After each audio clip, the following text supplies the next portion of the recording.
ನಮಸ್ಕಾರ ಸ್ನೇಹಿತರೆ, ಎಲ್ರಿಗೂ ಡೈಲಿ ಮಾಧ್ಯಮಕ್ಕೆ ಸ್ವಾಗತ. ಇವತ್ತು ನಮ್ಮ ಜೊತೆ ಒಬ್ಬರು ಸ್ಪೆಷಲ್ ಗೆಸ್ಟ್ ಇದ್ದಾರೆ. ಅಫ್ಕೋರ್ಸ್ ನೀವೆಲ್ಲರೂ ಕೂಡ ಪ್ರತಿದಿನ 9:30 ಆದ ತಕ್ಷಣ ಟಿವಿ ಮುಂದೆ ಕೂರ್ತೀರಾ. ಅದಕ್ಕೆ ಕಾರಣ ಬಿಗ್ ಬಾಸ್, ಕನ್ನಡ ಕಿರುತೆರೆಯ ಅತಿ ದೊಡ್ಡ ರಿಯಾಲಿಟಿ ಶೋ. ಕಿಚ್ಚ ಸುದೀಪ್ ಅವರು ನಡೆಸ್ಕೊಡುವಂತಹ ಶೋ. ಈ ಬಾರಿ ಸೀಸನ್ 11 ಸುಮಾರು 17 ಜನ ಕಂಟೆಸ್ಟೆಂಟ್ಸ್ಗಳಿದ್ರು. ತುಂಬ ನೋಡ್ಕೊಂಡು ಬಂದಿರಿ. ಫಸ್ಟ್ ಈಗ ಬಿಗ್ ಬಾಸ್ಗೆ ಬಂದ್ಬಿಡೋಣ. ಹೇಳಿ, ಬಿಗ್ ಬಾಸ್ ಅಂದರೆ ನಿಮಗೆ ಏನು? ನನಗೆ ಐ ಥಿಂಕ್ ಒಂದು ಬಿಗ್ ಬಾಸ್ ಅನ್ನೋದು ಒಂದು ಅದ್ಭುತವಾದ ಒಂದು ಪ್ಲ್ಯಾಟ್ಫಾರ್ಮು. ನನ್ನ ಕೆರಿಯರ್ ಶುರು ಮಾಡಿದ್ದು ನವಗ್ರಹ, ದರ್ಶನ್ ಸರ್ ಅವರ ಬ್ಯಾನರಲ್ಲಿ. ಫಸ್ಟ್ ನನಗೆ ಸಿಕ್ಕಿದ್ದು ಕ್ಯಾಡ್ಬರೀಸ್, ಕಣ ಸಲಿಗೆ ಹುಡುಗ, ನವಗ್ರಹ ಹುಡುಗ ಅಂತ. ಅಲ್ಲಿಂದ ಒಂದು ಜರ್ನಿ ಶುರು ಆಗಿದ್ದು. ನೀವು ಹೇಳ್ದಂಗೆ ಐ ಥಿಂಕ್ ತುಂಬ ಏರುಪೇರುಗಳಿತ್ತು. ಎಲ್ಲೋ ಒಂದು ಕಡೆ ಸಿನಿಮಾ ಇನ್ನೇನಿದ್ದು ಹಿಟ್ ಆಗುತ್ತೆ, ಕೈ ಹಿಡಿಯುತ್ತೆ ಅಂತಿದ್ದಂಗೆ ಅಷ್ಟು ಗೆಲುವು ನಾನು ಕಂಡಿರಲಿಲ್ಲ. ಕರೆಕ್ಟ್. ಆಮೇಲೆ ಸ್ವಲ್ಪ ಗ್ಯಾಪ್ಗಳಾಗಿತ್ತು, ಮಧ್ಯದಲ್ಲಿ ಕೋವಿಡ್ ಆಗಿತ್ತು, ಎಲ್ಲ ಇದಾಗಿತ್ತು. ಸೊ ಸಿನಿಮಾಗಳು ಸ್ಟಾಪ್ ಆಗಿತ್ತು. ಬಟ್ ಎಲ್ಲೋ ಒಂದು ಕಡೆ ಐ ಥಿಂಕ್ ನನ್ನ ಎಲ್ಲ ಪ್ರೊಡ್ಯೂಸರ್ಸು, ಡೈರೆಕ್ಟರ್ಗೂ ಥ್ಯಾಂಕ್ಸ್ ಹೇಳೋಕ್ಕೆ ಇಷ್ಟಪಡ್ತೀನಿ. ನನ್ನ ನಂಬಿ ಸುಮಾರು ಆ ಟೈಮಲ್ಲೂ ಪಿಕ್ಚರ್ಗಳು ಮಾಡಿದ್ದಾರೆ, ನನ್ನ ಕೈ ಹಿಡಿದಿದ್ದಾರೆ. ಬಟ್ ಒಂದು ಸೆಕೆಂಡ್ ಇನ್ನಿಂಗ್ಸ್ ಆಫ್ ಲೈಫ್ ಅನ್ನೋದು ಐ ಥಿಂಕ್ ಬಿಗ್ ಬಾಸ್ ಮುಖಾಂತರ ನನಗೆ ಸಿಕ್ಕೈತೆ.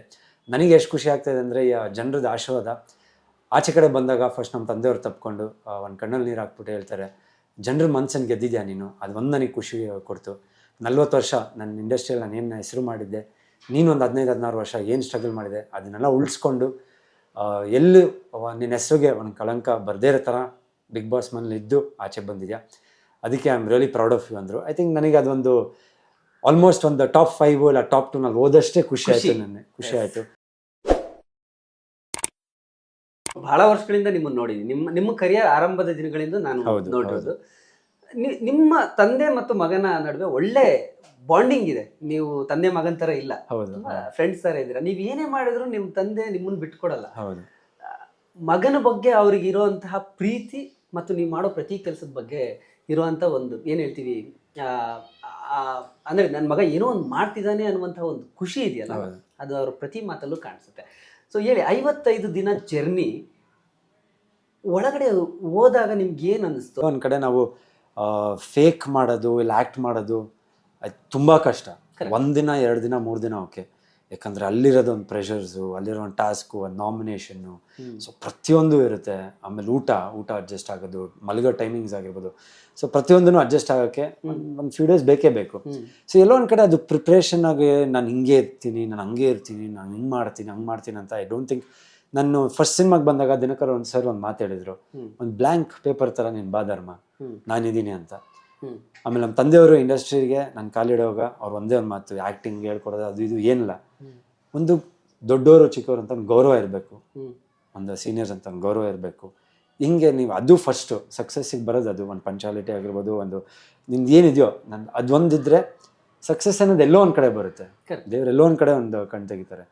ಸೊ ನನಗೆ ಅದು ವರ್ಕ್ ಆಯಿತು ಇಲ್ಲಿ. ಸೊ ನಾನು ಹೋಗಿದ್ದು ನನ್ನ ವ್ಯಕ್ತಿತ್ವ, ನಾನು ಇದ್ದಿದ್ದು, ನಾನು ಇವಾಗ ಮನೇಲಿ ಹೆಂಗಿರ್ತೀನಿ, ಜನರ ಜೊತೆ ಹೆಂಗಿದ್ದೀನಿ. ನಿಮ್ಮ ಜೊತೆನೂ ಸುಮಾರು ವರ್ಷದಿಂದ, ಹಲವಾರು ವರ್ಷದಿಂದ ಪರಿಚಯ ಇದೆ, ನೀವು ನೋಡ್ಕೊಂಬಂದಿರಾ. ಎಲ್ಲೋ ಒಂದು ಕಡೆ ಸೋತಾಗಲೂ ನೀವೆಲ್ಲ ನಮಗೆ ಬೆಂಬಲ ಕೊಟ್ಟು ಇಲ್ಲ ಮಾಡಿ ಒಳ್ಳೊಳ್ಳೆ ಸಿನಿಮಾಗಳು ಮಾಡಿ ನಾವಿದ್ದೀವಿ ಅಂತ ಹೇಳಿದ್ರೆ. ಸೊ ಆ ವ್ಯಕ್ತಿತ್ವನ ನಾನು ಆಚೆ ಕಡೆ ಹೆಂಗಿದ್ದೀನೋ ಐ ಥಿಂಕ್ ಅದೇ ಥರ ಹೋದೆ.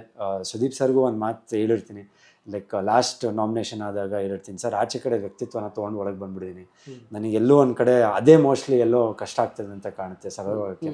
ಬಟ್ ಅವರು ಹೇಳ್ತಾರೆ, ಧರ್ಮ ನಿಮ್ಮ ವ್ಯಕ್ತಿತ್ವನ ಬಿಟ್ಟು ಆಟ ಆಡಬೇಡಿ ಅಂತ ನಾವು ಹೇಳ್ತಿಲ್ಲ, ಬಟ್ ಬಿಗ್ ಬಾಸ್ ಮನೆಗೆ ಏನು ಬೇಕೋ ಅದನ್ನ ಒಂಚೂರು ನೀವು ಯೋಚನೆ ಮಾಡ್ಕೊಂಡು ಇದು ಮಾಡಿ. So I felt very happy. Like ಎಲ್ಲೋ ಒಂದು ಕಡೆ ಹಂಗಿದ್ದಿದ್ದ ಮನುಷ್ಯ ನಾನು ಹೆಂಗಿದ್ದೀನೋ ಅದು ಹಂಗೆ ಹೋಗಿದ್ದು. ಅಲ್ಲಿದ್ದಾಗ ಸ್ವಲ್ಪ ಭಯ ಶುರು ಆಯಿತು. ಲೈಕ್ ಏನಪ್ಪ ಏನಾಗುತ್ತೆ, ಜನ ಯಾವ ಥರ ರಿಸೀವ್ ಮಾಡ್ತಾರೆ, ಇಲ್ಲ ತುಂಬ ಸೈಲೆಂಟಾಗಿದ್ದೀನಾ, ಇಲ್ಲ ನನಗೋಸ್ಕರ ನಾನು ಎಲ್ಲಿ ಮಾತಾಡಬೇಕೋ ಅಲ್ಲಿ ಮಾತಾಡಿದ್ದೀನಿ, ಒಂದು ಸ್ಟ್ಯಾಂಡ್ಸ್ ತೊಗೊಂಡಿದ್ದೀನಿ. ಬೇರೆಯವ್ರ ವಿಷಯಕ್ಕೆ ಏನಾದರೂ ಒಂದು ತಪ್ಪ ತೆಗಿದ್ದಾಗ, ಮಾನಸ ಅವ್ರ ವಿಷಯದಲ್ಲಿ ಏನೋ ಒಂಚೂರು ಇದಾಗಿದ್ದಾಗ ಜಗದೀಶ್ ಅವ್ರ ವಿರುದ್ಧ ನಾನು ಧ್ವನಿ ಎತ್ತೀನಿ. ಆಮೇಲೆ ನನಗೆ ಹೇಳಿ ಅಂತ ಒಂದು ಕೊಟ್ಟಾಗ ನಾನು ಯಾವ ಥರ ರಿಯಾಕ್ಟ್ ಆಗಿದ್ದೀನಿ. ಸೊ ಯೋಗರಾಜ್ ಭಟ್ ಸರ್ ಎಲ್ಲ ಬಂದಾಗ ಅವ್ರು ಹೇಳಿದ್ರು, ಜನ ನಾನು ತುಂಬ ಇಷ್ಟಪಟ್ಟಿದ್ದಾರೆ ನೀನು ಮಾತಾಡಿದ ರೀತಿ. ಸೊ ನಾನು ಅನವಶ್ಯಕತೆಯಾಗಿ ಇವಾಗ ಯಾರೋ ಒಂದು ಜಗಳದಲ್ಲಿ ಸುಮ್ಮನೆ ಮೂಗು ತೋರಿಸೋದು, ಆಮೇಲೆ ಎಲ್ಲೋ ಬೇಡದೇ ಇರೋದು, ಇದಕ್ಕೆಲ್ಲ ನಾನು ಮಾತಾಡೋದು ಐ ಥಿಂಕ್ ಅದೆಲ್ಲ ನಂಗೆ ಆಗಲಿಲ್ಲ. ಆ್ಯಂಡ್ ಕೆಲವೊಂದು 2 ವಾರದಿಂದ ಮನೆಯ ಕಂಟೆಸ್ಟೆಂಟ್ಸ್ ಎಲ್ಲ ಹೇಳ್ತಾಯಿದ್ರು, ಧರ್ಮ ನಿಂದು ಒಂದು ಈ ಸೈಡ್ ಇದೆಯಾ, ಸೂಪರ್, ನಮ್ದು ಆ್ಯಕ್ಚುಲಿ ಎಂಜಾಯ್ ಮಾಡ್ತೀನಿ, ಸ್ವಲ್ಪ ಮಾತಾಡ್ತಿದ್ಯಾ ಅಂದರೆ ಒಂದು ಜೋಕ್ಸ್ ಆಗಿರ್ಬೋದು, ಒಂದು ಇದಾಗಿರ್ಬೋದು, ಪ್ರತಿಯೊಂದೂ ಐ ಥಿಂಕ್ ಒಂದು ಸ್ಟಾರ್ಟ್ ಆಗಿತ್ತು ನನಗೆ. ಬಟ್ ಎಲ್ಲೋ ಸಡನ್ನಾಗೆ ಒಂದು ಲಾಸ್ಟ್ 2 ವೀಕ್ಸಿಂದ ಬಾಟಮ್ 2ಗೆ ಬಂದೆ.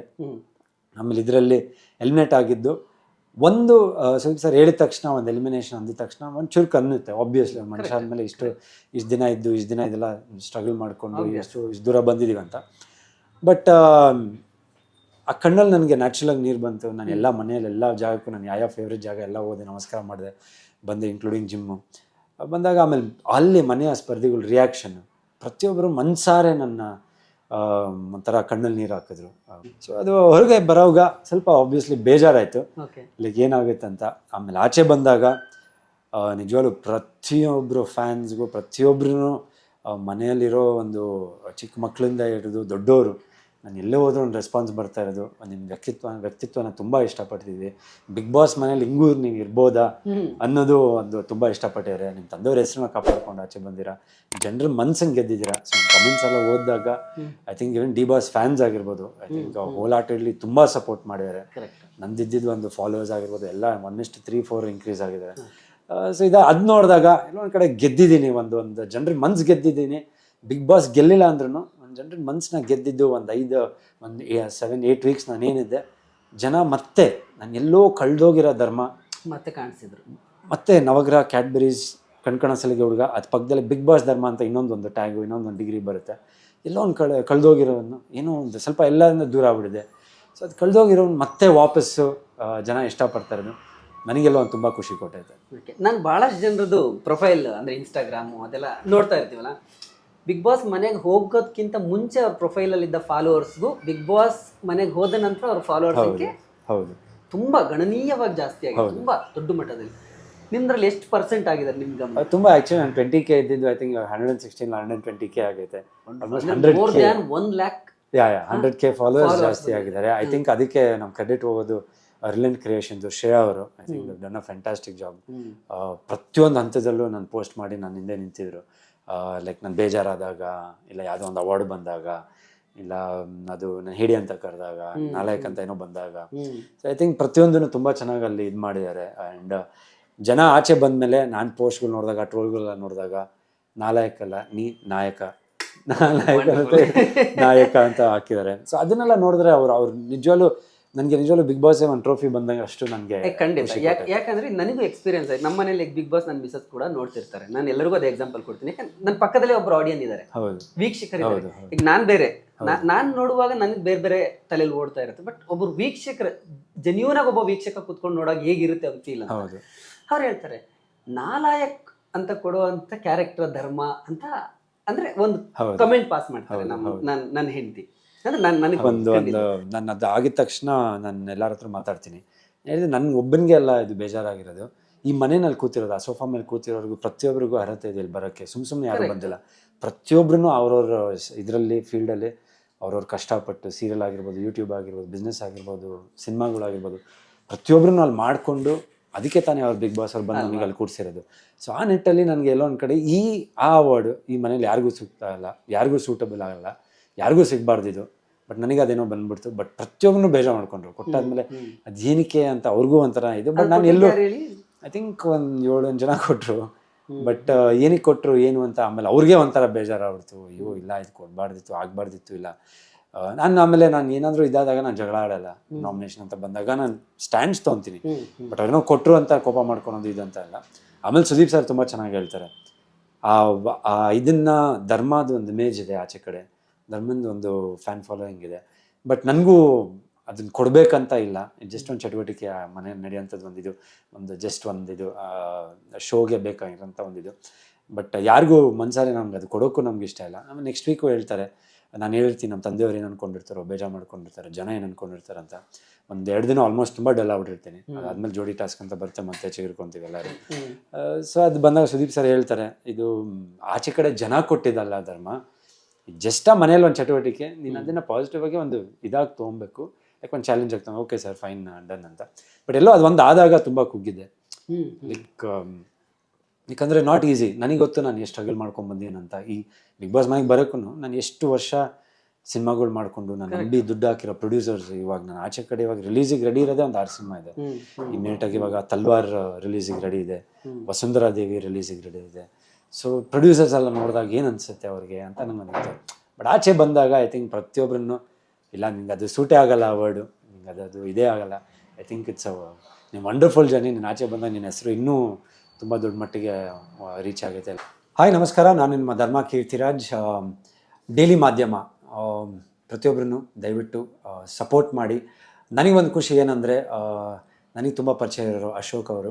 ಸೊ ನನಗೆ ಒಂದು ಸಿನಿಮಾ ರಂಗದಲ್ಲಿ ನಾನು ಕಾಲಿಟ್ಟಾಗಿಂದ ಇವತ್ತಿನವರೆಗೂ ನಾನು ತುಂಬ ಸಪೋರ್ಟ್ ಮಾಡಿದ್ದಾರೆ. ಏನೇ ಒಂದು ಹಿಟ್ ಆಗಿರ್ಬೋದು, ಫ್ಲಾಕ್, ಪ್ರತಿಯೊಂದು ಹಂತದಲ್ಲೂ ನನ್ನ ಜೊತೆ ಇದ್ದಾರೆ. ಸೊ ಇವತ್ತು ಬಿಗ್ ಬಾಸ್ ಮನೆಯಿಂದ ಬಂದ ಮೇಲೆ ತುಂಬ ಪ್ರೀತಿಯಿಂದ ನಾನು ಒಂದು ಇಂಟರ್ವ್ಯೂ ತೊಗೊಂಡಿದ್ದಾರೆ. ಇವರೆಲ್ಲ ಬಂದು ಯೂಟ್ಯೂಬ್ ಚಾನಲ್ಸಲ್ಲಿ ಎಲ್ಲೂ ಇರಲಿಲ್ಲ, ಬಟ್ ಇವರು ಪತ್ರಿಕಾ ಮತ್ತು ಮಾಧ್ಯಮದಲ್ಲಿ ಇದ್ದಿದ್ದವರು. ಸೊ ಇವರು ಇದನ್ನು ಸ್ಟಾರ್ಟ್ ಮಾಡಿದ್ದಾರೆ. ಸೊ ನಿಮ್ಮ ಸಪೋರ್ಟು, ನಿಮ್ಮ ಆಶೀರ್ವಾದ ಸದಾ ಇರಲಿ. And very proud of them. ಯಾಕಂದರೆ ಅವ್ರ ಪ್ರೊಫೆಷನ್ನ ಏನಿದೆಯೋ ಅದನ್ನೇ ಕಂಟಿನ್ಯೂ ಮಾಡಿ ಇದರಲ್ಲೂ ಒಂದು ಸಾಧನೆ ಮಾಡಬೇಕಂತಿದ್ರೆ. ಸೊ ನಿಮ್ಮ ಆಶೀರ್ವಾದ, ಸಪೋರ್ಟ್ ಸದಾ ಇರಲಿ ಅಂತ ಕೇಳ್ಕೊತೀನಿ. Thank you.